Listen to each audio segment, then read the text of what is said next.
Hello and welcome back to the Arcane Forge, and welcome back to another Monster Monday. My name's Josh, and this is a series where I draw a creature from D&D and I talk about its lore and its mythology and what it's like to fight in-game, what it's like to encounter in-game, potentially in this case, what it's like to befriend in-game. There are so many creatures out there worth talking about that I like to hear your suggestions so I can narrow it down. What do you want to see? And today's topic was actually first suggested about 2 years ago by Trashy Worm. That's W-Y-R-M, like the dragon, not like the little wiggly worm dude. And Trashy would really like to see a video about storm giants, something that my patrons over on Patreon and you in the comment section have echoed thunderously.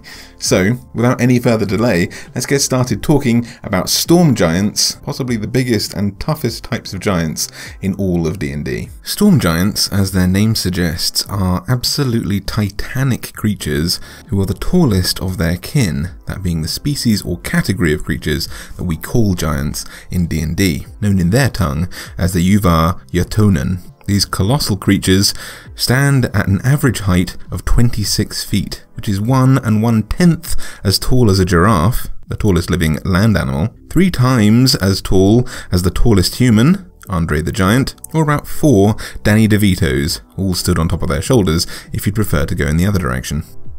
Generally speaking, they're said to have lavender-coloured skin, although throughout the various generations of Dungeons & Dragons and its many editions, this has changed wildly, and they're usually depicted as dressing in ancient Greek or ancient Roman-inspired dress, with everything from imperial togas and crowns of leaves to armour that centurions or gladiators might be more comfortable in, traditionally with more scale mail themes thrown in underneath, potentially as a nod to their preference of habitat.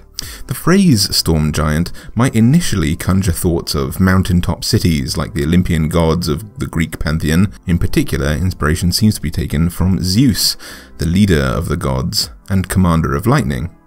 These giants do tend to enjoy mountaintop homes, but they are just as capable of living in the depths of the oceans, breathing water as easily as they do air, and in fact, the majority tend to prefer it.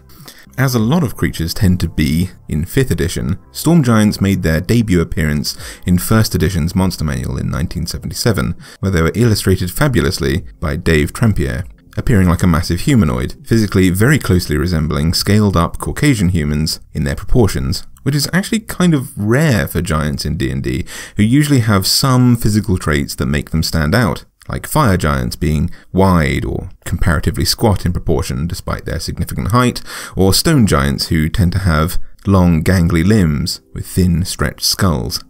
Additionally, the original depiction of storm giants featured this massive creature calling lightning from the palm of its hand while it wore a robe, or something robe adjacent, which seems to be made out of wisps of smoke or cloud. His arms in this image also have very peculiar musculature, not saying that they were drawn poorly or something like that, but the skin seems to be almost transparent, showing the muscles and tendons beneath, much more like the giants of the Attack on Titan anime series, which may have provided some kind of inspiration for that show.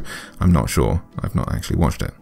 But in later editions they abandoned this feature. At the time of recording this audio, I'm not 100% sure what my illustration is going to look like, but I may be tempted to draw influence from this original sort of transparent skin to pay homage to their earlier editions, and because I like finding these little tidbits. But this feature was largely abandoned in favour of appearing as Greco-Roman soldiers or gods, with green, blue, or sometimes grey skin, long beards and hair, and generally mimicking representations of Zeus and his brother Poseidon in ancient Greek and Roman legends. The storm giants are considered the closest to their father deity Anam, the Allfather, in terms of divinity and power, being likened to gods themselves, even among their other giant cousins, when it comes to the canon Dungeons & Dragons lore.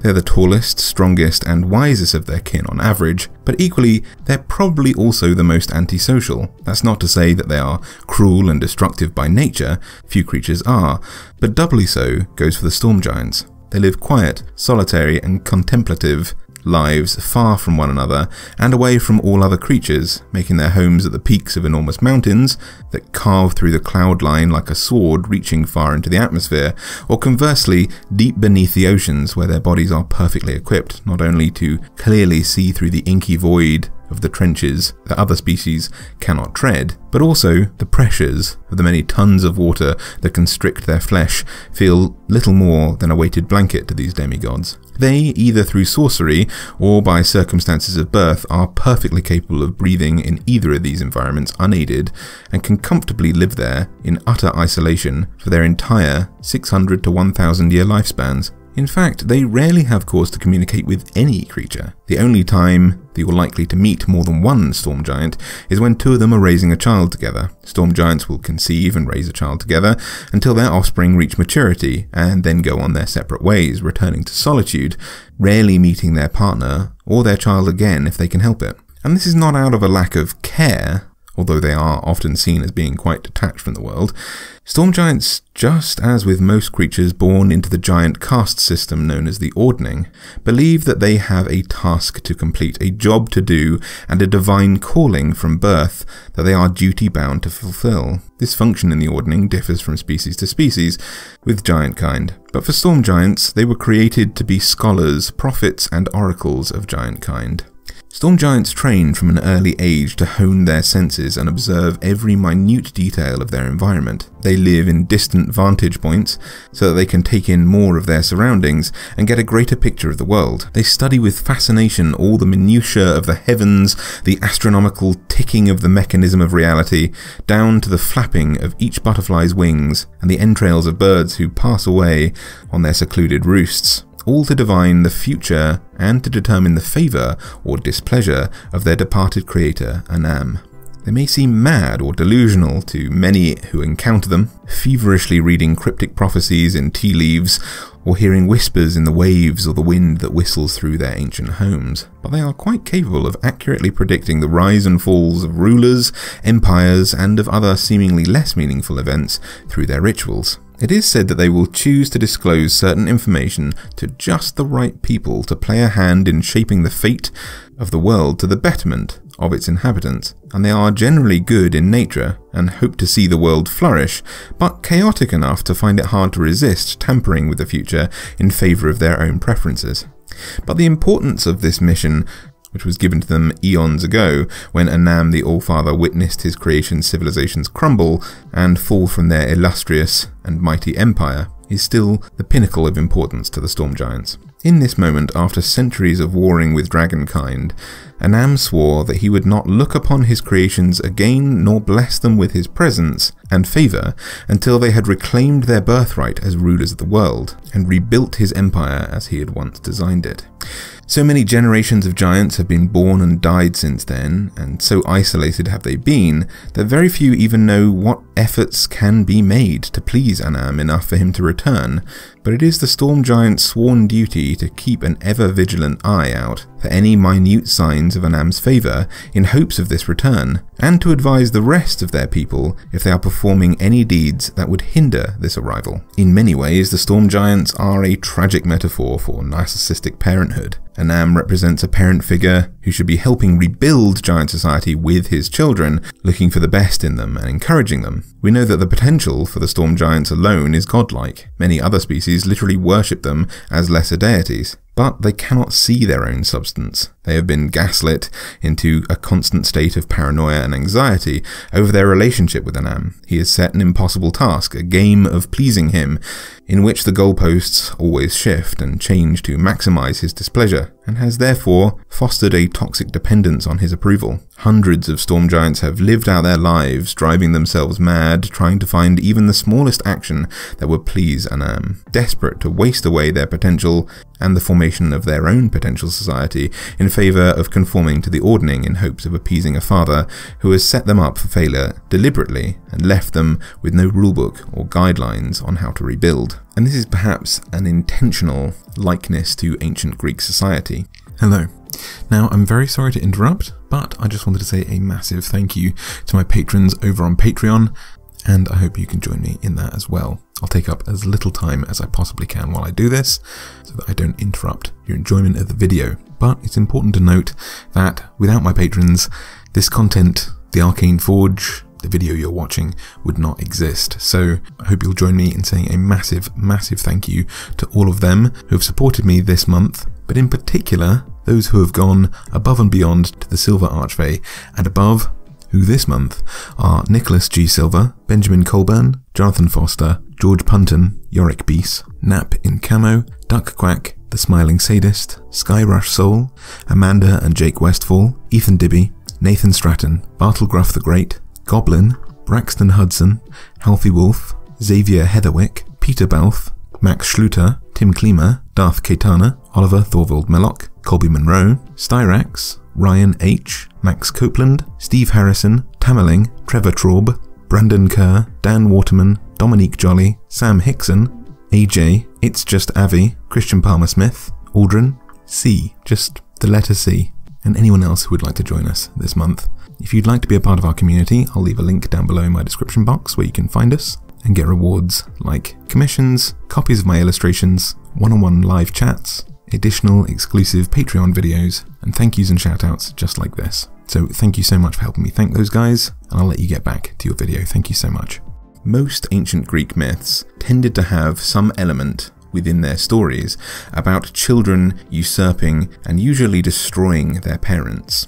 We see this in the case of Zeus, born to ancient primordial titans. His father, desperate to prevent his own destruction, constantly ate his own young. Eventually, with the aid of his mother, Zeus and a few other deities sprung forth from their father's gut and slew him, becoming the new gods, the pantheon of Olympus. Pandora's box, often a metaphor for giving birth, having children, unleashing the evil into the world, and indeed Prometheus, the act of giving fire, science, technology, power to your creations, your young, your children, is seen as a massive threat, but because they could no longer find you useful, and therefore destroy you with your own creations. It's a theme which comes up over and over and over again in Greek mythology. And indeed, storm giants don't hide their inspiration. They are largely inspired by the Olympian gods of ancient Greece and similar Roman deities. Most prominently, they take influence from Zeus, the lord of the gods of Olympus, and the commander of thunder and lightning, and also his brother Poseidon. While Zeus is most famous for wielding weaponized lightning in the form of a spear or javelin-like bolt crafted by the god of smiths Hephaestus, his role amongst the gods was that of a leader or a chief, a wise elder. His older brother, however, Poseidon, was in charge of and more closely connected to storms, earthquakes, and horses because of their thundering hooves. This is often overlooked because of Poseidon's more obvious role as the god of the sea, but the sea and storms were far more culturally linked in the minds of the ancient Greek people. They considered the hurricane, the tempest, and so on a manifestation of chaos, an omen of despair and power, and did not differentiate between the power of the sea and the hurricanes, or the power of the air as we do. They were all tempest, and they were all the domain of Poseidon. His ceremonial title was the Earth Shaker, and it mattered very little how the earth was shaken, but more that it was Poseidon's realm of influence. Zeus, while more obviously lightning-related, through the lens of modern media because of his weapons, was also the god of, or was obsessed with, hospitality, another very consistent theme which comes up in Homer's Odyssey and in countless other Greek tales, is the idea that Zeus would disguise himself as an old man, hoping to be let into someone's home. An old beggar perhaps, someone very unfortunate. It was expected of the ancient Greek people that if anyone came knocking of any level of civility, class, or background, you must let them in, feed them, clothe them, and give them a place to sleep. This was simple cultural habit, but to put the final nail in this coffin, it was also expected that potentially one of these callers who might ask for your aid in a dire time of need could be potentially Zeus, who would reward you if you should look after him in his disguised form, or punish you horrifically if you should deny him. Being partially the god of hospitality, not celebration or feasts, but simply caring for one another, is something that I feel, with the isolationist attitude of storm giants, fits their personalities poorly for a comparison. There are other storm deities and giants of other cultures and legends that may serve as an interesting inspiration. Thor, most obviously, comes to mind with Mjolnir, and was said to be the god of thunder in Norse mythology, but also the rowdiness of youth, of war and conflict, or more likely, the god of fighting and combat. It was expected that in youth, people would generally worship Thor, a rowdy god of debauchery, feasting, of combat and strength. But when they grew older, they would transition to worshipping Odin, who, just like his son, is also a god of war, but had elements of Loki's personality, of cunning, of wisdom. Loki and Thor were seen as two extremes of deities, Thor being essentially a god of bulldozing people down, and Loki of being a plotter and a schemer. Only with the wisdom of old age could someone see that a combination of the two leads to strategy, leads to seeing the wider picture, and thus Odin, with his ravens, Hugin and Muninn, who could see all, was a master of combat, of strategy, of magic, and being a jack of all trades. Perun was the Slavic god of thunder, also interestingly considered the highest god in the Slavic pantheon, and was also the god of the sky, storms, rain, of oak trees in particular, but also of law, order, conversely of war, and was sometimes attributed with things like being the god of fire, of mountains, winds, of eagles, of horses, carts, weapons. Perun had a lot of strings to his bow. Taranis, meaning the Thunderous One, was the Celtic god of thunder, and was very similar. They carried a thunderbolt, but also an 8-spoked wheel, which belonged to a chariot, representing both the sun and the changing of the seasons, and a plethora of other things in Celtic mythology. The symbol was so important that it was minted into Celtic coins. Tamar, a goddess of Georgian mythology, is a particularly interesting one. She was said to enslave the morning star, which is believed to be a reference to the planet Venus, and used it to control the weather patterns. She was called the Eye of Earth and rode a massive serpent. There are many storm and thunder deities and giants to draw inspiration from, but I think none more closely are tied to these creatures than those of ancient Greece, of Poseidon, and of Zeus. So how do they appear in D&D? Well, they're very potent spellcasters, capable of writing complex rune magics, as well as calling upon the inherent sorcerous powers of lightning that charge their blood, which is probably not what one would expect first from a giant. As the tallest, they are also the strongest of giant kind, with 29 strength, so they can easily crush their foes like insects if needs be, but they can keep their enemies at bay with storms that they can call and lightning, which they can throw in a devastating attack called a lightning strike. This lightning strike very much operates similarly to a dragon's breath weapon, a comparison that giants would almost certainly not very much like, but purely in terms of mechanics. It's a rod of lightning that these guys get to throw at people, and then they can muster the energy when a DM rolls a d6 at the start of each turn and lands on either a 5 or a 6.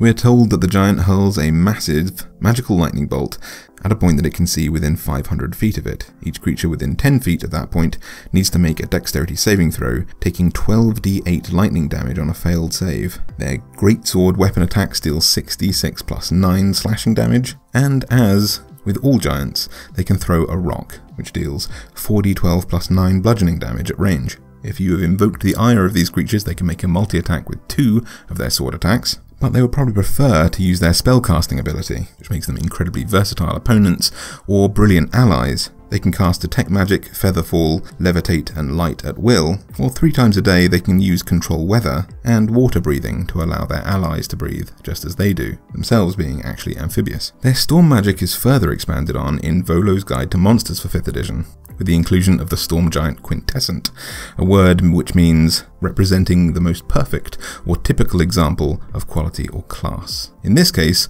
a life dedicated to sorcerous destruction and mastery of a connection to the storm. We're told that Storm Giant Quintessents are so in tune with the energies of the storm, of the wind, of the air, of water, that they can discorporeate and transform mostly into these elements, harness these powers into energetic weapons, and transform into a physical form at will. Their lightning swords deal 9d6 plus 9 lightning damage on a hit, and they have an action called Wind Javelin, which strikes unerringly. They don't need to roll to hit for this, and it deals 3d6 plus 9 piercing damage to a target, disappearing into the air once it strikes. They get to make 2 lightning sword attacks, or use their Wind Javelin twice as part of a multi-attack. They also have legendary actions, conjuring a gust of air to knock people back, casting a Thunderbolt, which deals 4d10 thunder damage, or they can simply vanish and disperse into the elements. I love Storm Giants because they are incredibly powerful creatures, but at the same time, they're not evil, they must be provoked, and in fact are quite solitary. I can imagine quests which lead adventurers on an enormous trail to find a storm giant, simply to find answers, to ask questions of one very noble being who can perhaps prophesy the future. But anyway, I hope you enjoyed today's video. I really enjoyed drawing this, and I enjoyed researching these guys, and I hope you get a chance to use them in your games as well, whether you're a player and you get to seek them out, at the very least for their belts of giant strength, or as a very, very tall friend, or if you're a DM and you get to use one of these creatures to finally explore some of the painstaking lore that you've written down in your own homebrew world. In the meantime, I hope you have a fantastic day, and until I see you next time, happy monster hunting.